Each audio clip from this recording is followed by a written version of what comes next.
Ladies and gentlemen, Russell Brand.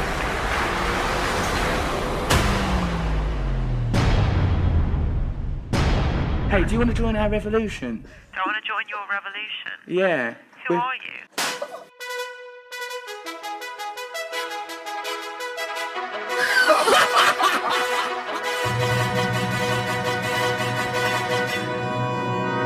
You married Katy Perry. Shut up about that! I've seen what happens if you take loads of drugs. You know, like in a nightmare where you're naked on a police van in a riot with an imaginary penis? I've now seen what happens if you make money in Hollywood. This is a pretend world. Nothing's real. Whee! Oh, no! I've seen what happens if you indulge nocturnal activities. It ain't that interesting. Oh, my God, I'm living like this life. The very thing that I detest. Vapid, vacuous celebrity.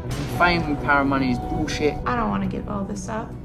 Argument occurring. This is stupid! After 14 months of marriage, Brand filed for divorce. I've got to live a different life now. Russell came into my bedroom and he said that he was the second Jesus. Jesus wasn't that funny. It might have been. Maybe it got less funny as he was indoctrinated. What I want is a spiritual revolution and a complete global change of thinking. To a degree, mine can. Not the best example. Russell Brand is leading this revolution of consciousness. I love him. The planet is being destroyed. We're exploiting poor people all over the world. This is hell. We're creating it. Things can change. Things need to change. When we organise, we have power that as individuals we simply don't have. You're up against systems. Systems are very tough to beat. The strong don't give the power to the weak. He is a comedian being given a program to push a policy about drugs. Why is that naive? Because I'm an actor. I think he might ultimately be too thin-skinned. You're a snide. Russ? He's freaking out. I'm saying wake up now. What, people are just gonna, like, listen to a skinny comedian and think that everything they've ever known is wrong? Oh, for sake. I'm an egotist, I'm a narcissist, but I'm your narcissist. Oh, God, just slashing away at the past, trying to work with a self-loathing, a narcissist who doesn't want to be filmed. Very tricky. Good luck. Give us a banana.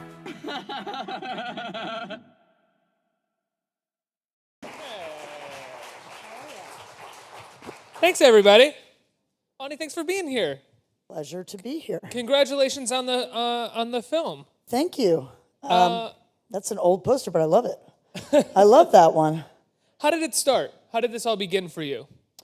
Outside of the birth of Russell Brand and his celebrity, but how did it begin for you, your relationship with him? Should I handle it like a Q&A and talk to these guys? We can just talk. Okay. So basically, I was called one day about saving a film about Russell Brand. And I said, who's that? And my manager, I said, is that Katy Perry's boyfriend? And my manager said, no, they were married and divorced, but that was the guy. That's how much I knew about him. I really didn't know anything. And I looked at this footage that he'd been filming for years with different directors. It actually started with Oliver Stone. And then it went through a series of different directors. I thought it was 3, but it turns out I'm the 6th. But this was a few years ago. We then shot a new movie. Was this YouTube page, or was this it something was actually, no, different? it was pre all that, and it was about happiness, and it was basically he had become famous, and he had thought that would be reaching nirvana of some kind, and it would take away all his problems and make him happy, and he realized it wasn't making him happy, and he had really fought to be famous fast, and really came up empty, and he thought, let me figure out how all these other people are doing it, and so he just kind of went around, and it was like this series of interviews, and I didn't feel like I could do anything with it, but I went to the meeting to tell them what I thought they could do to make it better, and he was at that meeting, and he was so incredible in the room. He was just blew my mind in terms of his intelligence and his charisma, and I wondered why none of that magical essence was in the footage I'd seen, and that started to get me engaged. I felt like that was sort of a travesty, because he's a very unique presence, very, very unique, and so then he pursued me, as he does. He can get anybody, almost pretty much anybody, to do anything. Is this true about him? He really can. I mean, almost anything, you know. So he just was nonstop, calling, texting to get me to come and see a stand-up show. I went to the very beginning. It was like a workshop at the Messiah Complex. show where he was kind of comparing himself to Gandhi and Malcolm X and Che Guevara and Jesus Christ, some of his heroes, all of whom had died for something bigger than themselves. They had believed in something greater. They were martyrs for a cause. And he was sort of, I think, I was realizing that he was kind of grappling with tabloid fame, this kind of cheap celebrity that we have today. And he had kind of experienced his 15 minutes and really didn't enjoy it. And so he was going to try to find some kind of immortality, something greater to do. And he was looking at these early icons. And I thought, well, that's a really interesting lens through which to look at our society, since it's built on this kind of celebrity culture, right? I mean, really. So he had fought his way to up this tower, only to look down and realize he was standing on the backs of so many people, and that he was part of the problem. When he realized that, he's somebody who just can't turn away from what he understands. And he just went full bore. He left LA and moved to England to overthrow the government. So it's just this wild story where I got involved right at the beginning of him workshopping this material, and soon was, on this unfolding adventure that was crazier than anything I could have written. And it went on. And it's just this amazing, I think, amazing film as a result, of just watching this incredible transformation. Well, he's incredible to watch, and the way that you tell his story is also really dynamic and really powerful. It's a different side of him than we've ever seen. But when you sign on to make a movie like this, that the subject of the movie is the producer or the one that's seducing you to come and tell his story, what is that dynamic like? What's that power dynamic like in terms of the power over the story? That's a great question. He wasn't producing the film. He was taking full responsibility for having ruined it up till then, because he had over-controlled the crew. He had flown everybody everywhere, and at one point he took over the film and tried to direct it. Is that And some of he that couldn't footage, do the it. Oliver Stone footage, is that the stuff that we see in the film? When you see a couple minutes of David Lynch and Mike Tyson and Oliver Stone, that's from that previous film. Okay, that's what it's They really wanted me to put as much of that previous film in as I could, but I couldn't really because it just didn't make any sense. We did release a clip, though, about Donald Trump, which you should check out on our Facebook page on Brand the Film and brandthefilm.com. And Twitter released it, and we had some backlash as a result, but it's hilarious. What's the backlash? I haven't... We got trolled on IMDb. Somebody went on there and just right after we put that Twitter clip, we got some conservative, interneters to ruin our score. Those are fake. Those are fake trolls. Those aren't real trolls then. I know, but IMDb doesn't have technology like AOL. So, but anyway, where were we? Well, we were talking about the power dynamic over the storytelling. So I actually demanded creative control. I had to. I didn't know what exactly had gone on before me, but it was clear to me that since he was saying I've controlled everything too much and I really want you to take over, then he really needed to let go, to let that happen. He needed to let the other thing is he wasn't telling the story of his own life. And so that was the key move. The first ask and demand actually that I made was, I'll take this project on. I loved your stand-up. I think you're an incredible subject, but you're the subject.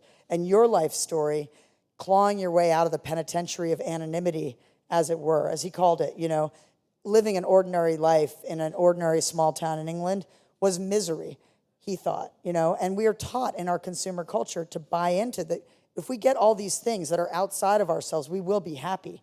If we look really good and we sleep with thousands of women and maybe we even try on a chic heroin habit for a while. He did everything that we're kind of sold is cool, and then some, and he got it all. Then he married the biggest pop star in the world and turned away. I'm like, why do I want to listen to you interviewing 50 Cent about his thoughts about his grandparents when you're the person I want to hear from? And actually, I don't even want to hear from you as much as I want to see your life unfold, and I want to see that example. And then we can affect, hopefully, millions of people to save a lot of time and actually, do something meaningful with their lives, because we all want our lives to matter. I mean, we'll give up anything to have our lives matter, but what we're actually how we're trying to get our lives to matter, that's the key question, right? And I think a lot of us are being steered the wrong way, and I think Russell and I agree that, it's a great distraction, celebrity in a lot of ways, and he didn't want to be part of that distraction anymore. There's a scene in the movie where he goes to a waste dump in Kenya, and that really he couldn't get that out of his head, that he was part of distracting people from dealing with some of the greatest of our problems today. Does he ever worry that he's using that celebrity distraction, it still maintains that distraction a little bit? Like when he goes on Morning Joe or when he says he's going to overthrow the government, I'm listening and I'm hanging on every word that he's saying and I'm loving it. But that's also because I'm politically engaged and care about that. Whereas for other people, he's becoming a headline and an unnecessary and I think an unfortunate cheap joke for some people. Another question that's awesome, by the way. Congratulations. Yes. Yes. It's so timely, your question, because he actually just, he stopped social media. He went off. He recorded his last truths. Truths, for those of you who may not know, it's covered in the film, but it's the true news. So it's a YouTube show that he started where he comments on the news. It takes on Fox News and all of this. And it was like a hockey stick. I mean, he went to 1 million subscribers. I'm here trying to finish the movie in Los Angeles. And I'm getting, oh my gosh, we have to go back to England. I mean, this is crazy. Like, he started this incredible thing. And he just signed off and said it was his last one for a while and went dark. Right before this movie, which is interesting timing. Because, he hasn't been supporting this film exactly. Why is that? What? Why is that? He said to me, we should have understood, because he did agree to let me make it about him. He said, when I agreed to that, we should have understood that it was a foregone conclusion that I couldn't stand on a red carpet and wave and say, come watch a story of my life and me fighting with my dad as if it's a piece of entertainment. My life was painful enough to live the first time around. And I think he's a man who really, he looks forward. Every day is a whole new thing for him, that he's doing something incredible. And he just didn't want to wallow in doing interviews about his past. But as a result, because of our culture, it's harder to reach those millions of people without that. However, I think to your question, the reason he might have gone off social media was the last thing he said was, I pass this over to you now. I can't stand the fact that I'm always the story. You be the story. Easier said than done, though, because our press, especially with the internet, there's so much noise and competition that putting his name in a headline gets people to look at it. And it's harder for some of the rest of us. But again, it's amazing what doing something really good for the world, or even just your next door neighbor, or acting locally for something that matters, like how good that feels, even if nobody else knows that it's happening.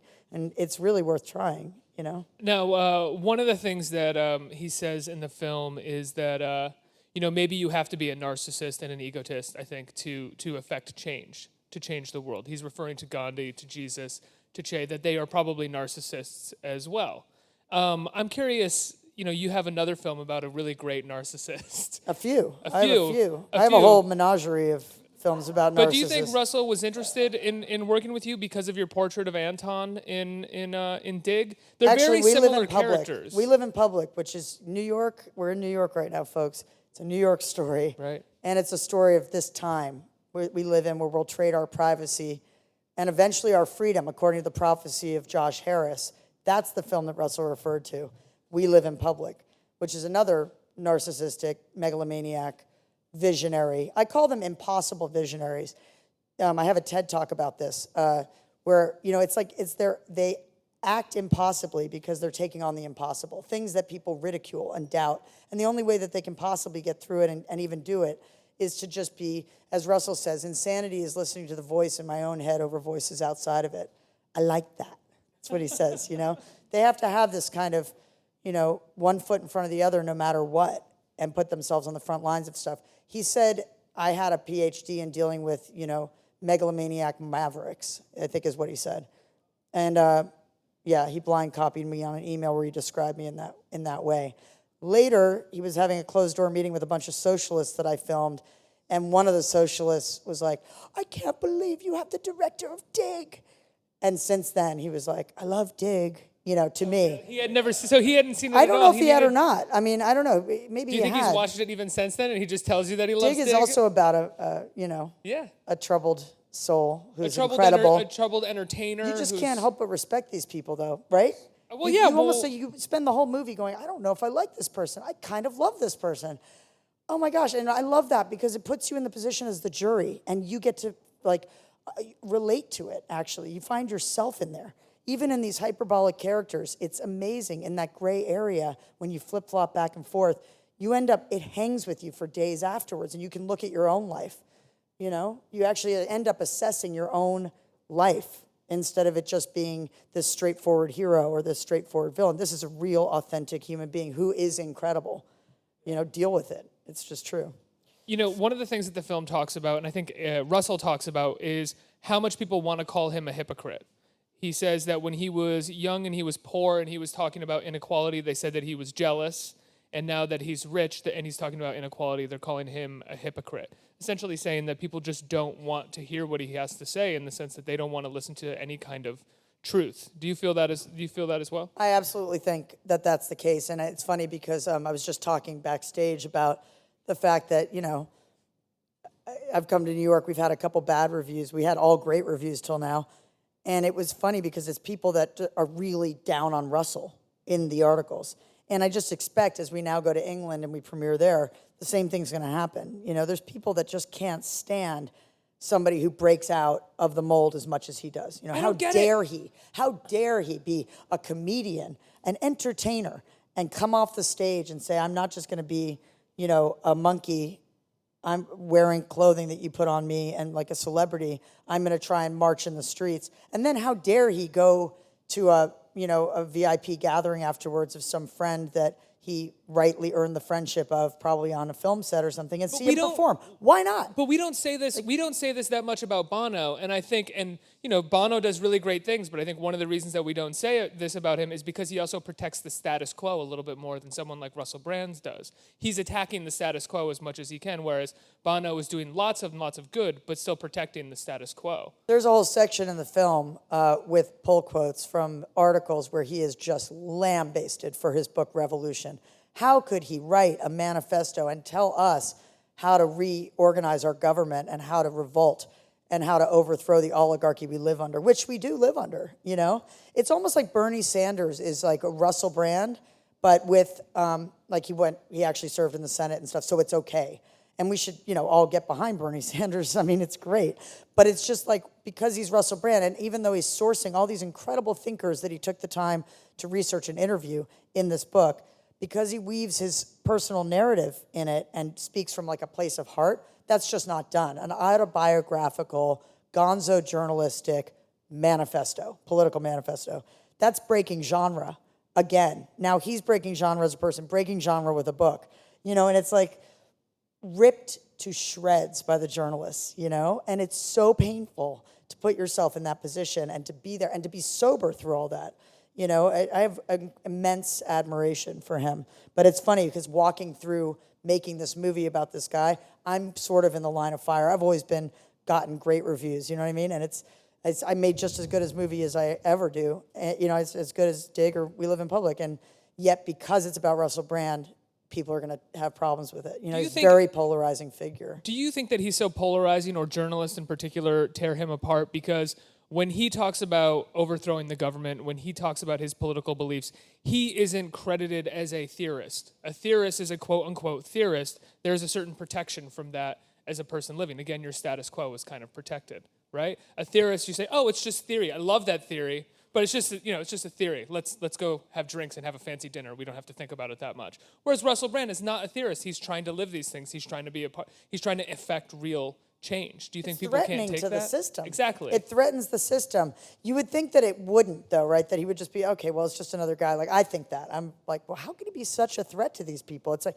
there's massive infrastructure and billions of dollars in this business, and he's just Russell Brand. I thought he was, I thought he was Katy Perry's boyfriend. I didn't even know he was, How is this man such a threat? But he is. He is such a threat. And as he says, they don't want things to change. They've got their office, they've got their cappuccino, they don't want, but ordinary people, they ain't happy, and what happened was Russell went home to his hometown, and it's such an intense class system in England. He went home and he saw the depression, worse than it even was when he was growing up, way worse, and that really moved him. Like, I cannot just keep going on with this, train of riches and forget about this, and that's not right to do. There's plenty of famous people that use their fame, as David Lynch says, cosmic fame. You use it for the good of others. You transmute your narcissism. And not to say everyone famous is a narcissist, but Russell is a self-proclaimed. You have to work to be famous, right? Like, you have to try every day, it seems like, to be famous. Even me just trying to put this movie out is exhausting. Not that I'm trying to be famous, but you want to get your movie seen.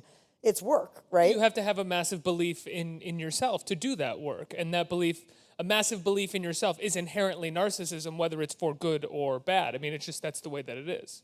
Perhaps. I mean, I think, I think that ego is something that every single one of those great icons that he explores in this film, I was looking to see whether they were on there. They're not.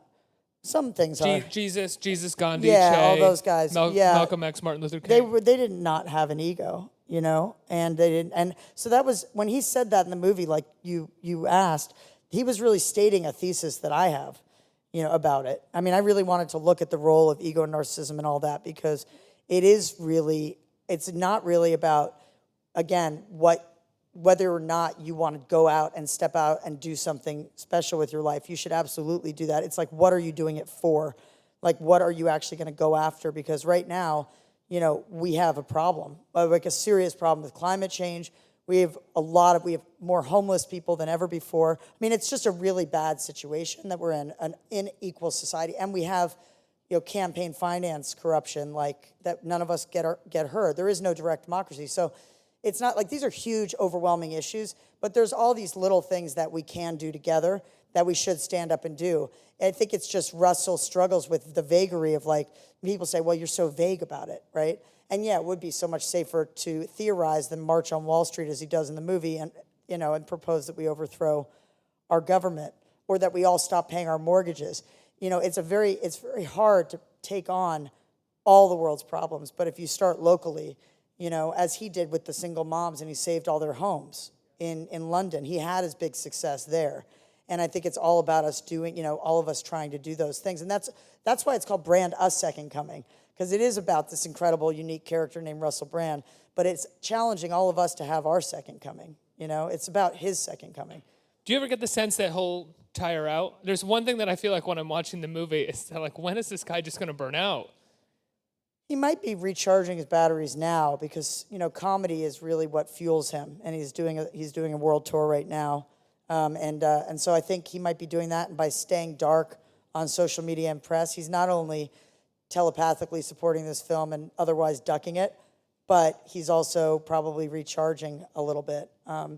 I think anybody like that needs to molt once in a while and come back. And I just wouldn't underestimate what he's going to do next. Absolutely. I think we have some time for audience Q&A. You have some questions?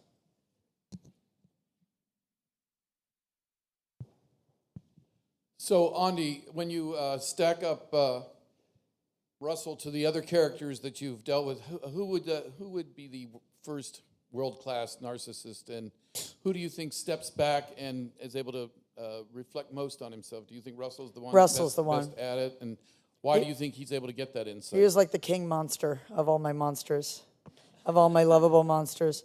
Because he was famous first, you know, before I filmed him. So that was a big difference. You know, every day it would start out with almost me having to remind him and him having to remember that I wasn't the paparazzi, that I was Ondi, and I was somebody he had actually asked to make a film about it. Well, to make a film, and we would have to work together on him letting go every single day. And it was really where I challenged him that we got the furthest. Whenever I challenged him, that's when he really looked like you see a moment of it in the film. It looks like he's almost going to throw me out of the car, and then he answers the question, which is actually about this very topic. But one thing about Russell is he's intensely self-aware. So he can be a total jackass, but then within a minute, he's like really sorry about that, you know? Whereas Anton could left his guitar player for dead in like a trash can in St. Louis and like went on to LA, you know what I mean? I would never have Anton be my ride home. I love Anton so much. Anton's just like amazing. One of my favorite characters of any movie. Just such an unrepentant asshole. Like, I loved him so much in Dig. Yeah, he's incredible. I mean, and in that film is, you know, a little bit about mind control as well. All the films are a little bit. I mean, I documented 50 to 100 members of that band, and they're just like moths to the flame. To Anton they came, you know, and it was a rite of passage for many bands we've heard of today.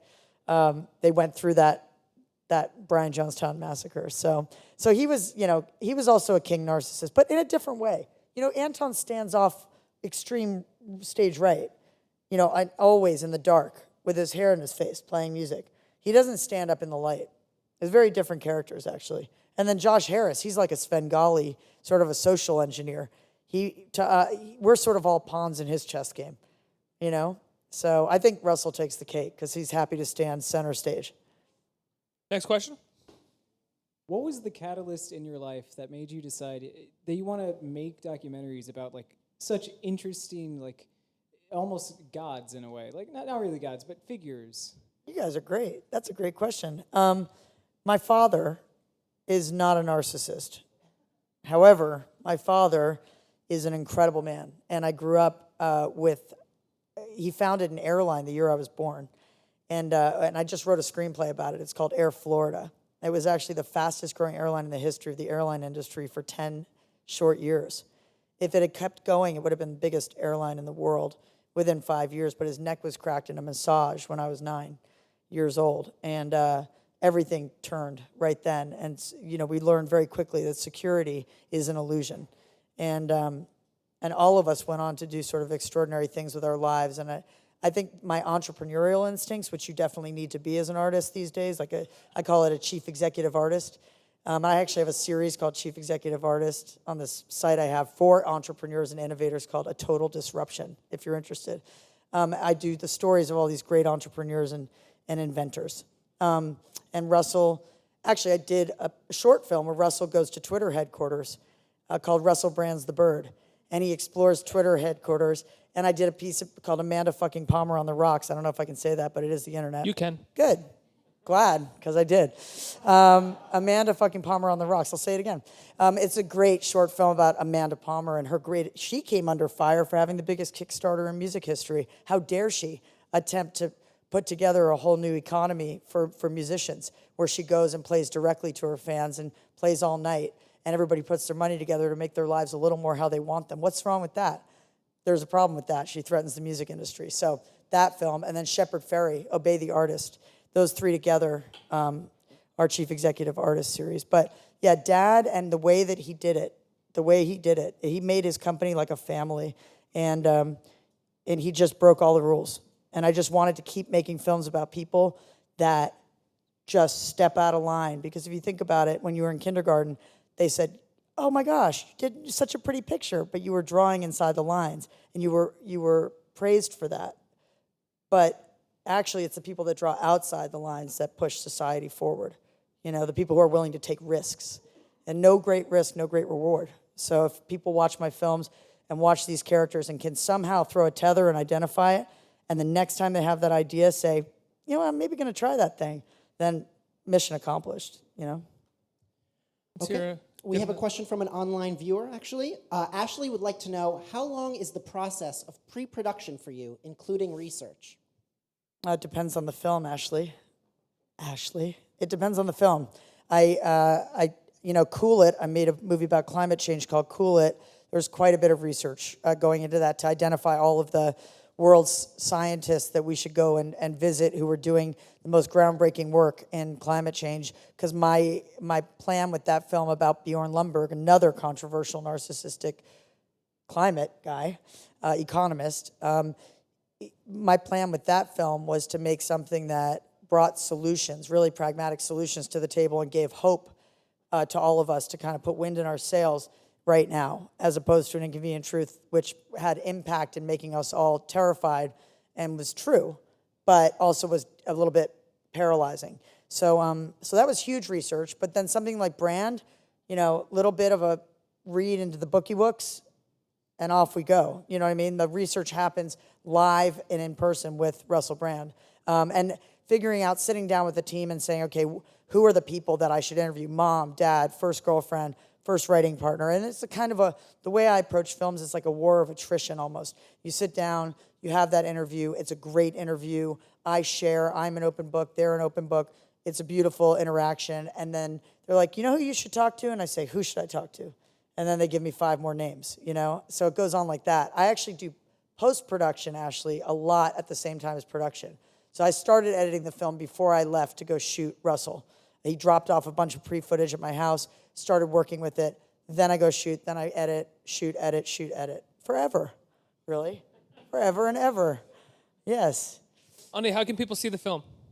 Brandthefilm.com. Brandthefilm.com is where you can demand it for your neighborhood. You literally get your friends to just say you want it there, and it will come to your neighborhood. You have that power on brandthefilm.com, Brand the Film on Facebook. If you are in New York City right now, I'm on my way to the Village East on 12th Street and 2nd Avenue to do some Q&As tonight and tomorrow. All of you guys are coming, right? You're all coming. Excellent. Thank you. And it's really rolling out across the country. And so on brandthefilm.com, you can see it's already going to a bunch of different cities. So that's the way to do it. Absolutely. Check it out, guys. It's a great documentary. Ondi, thank you so much for being here. Thank you so much for having me. Appreciate it.